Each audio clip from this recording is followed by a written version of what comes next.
This is, of course, the biggest day in the primary race thus far. It is Super Tuesday. 14 states casting their votes today, meaning a poor performance likely will spell the end of a campaign for one or perhaps more of the remaining candidates. Yeah, joining us this morning to weigh in on just how he thinks today is going to play out is Professor Stephen Caliendo. He is the Dean of the College of Arts and Sciences and Professor of Political Science at North Central College. Thank you so much for coming in. It's good to see you. It's good to see you. Well, I think I was a little surprised to hear that Pete Buttigieg and Amy Klobuchar backed out of the race or dropped out of the race at the last minute. What do you think this means? Obviously, those two are going to back Joe Biden. That's right. Leaving Bloomberg out there to wonder where his support could possibly come from. Yeah. But this bodes really well for Biden, and can he pull it off? I think so. I mean, I'm going to be here with you tomorrow morning, and we're going to make a deal. We're going to refrain from talking about winners and losers, right? Okay. Because it's very important that we're collecting delegates at this point, right? I mean, in the Republican primaries, it's not so wrong to say that because they're winner-take-all contests, right? Whoever wins gets all the delegates.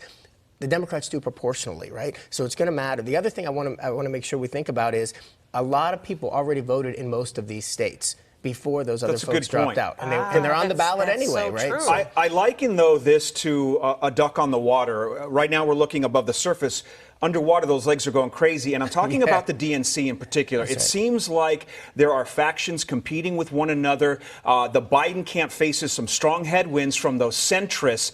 If he emerges today and he is the clear front runner, do you think the DNC might allow him that right without pushing back with what we are hearing from as she mentioned from Buttigieg and from Klobuchar and others saying Bernie can't be our candidate because we can't beat Trump? Right. Yeah, I mean, there's no question that the DNC has a concern. The concern is ultimately the nominee, but it's more than that. You know, Americans are very used to having the nominee chosen by the time the convention rolls around. Right. We haven't had contested convention in a long time, and so I think there's a nervousness, especially because of the proportional allocation of delegates, the way the Democrats use it, that we might get to Milwaukee and not have a clear. We're going to have a front runner for sure, but a plurality is not the same as a majority, and you need a majority of delegates to get the nomination. Barack Obama, former president, has said that he will not make an endorsement until after the nomination is announced.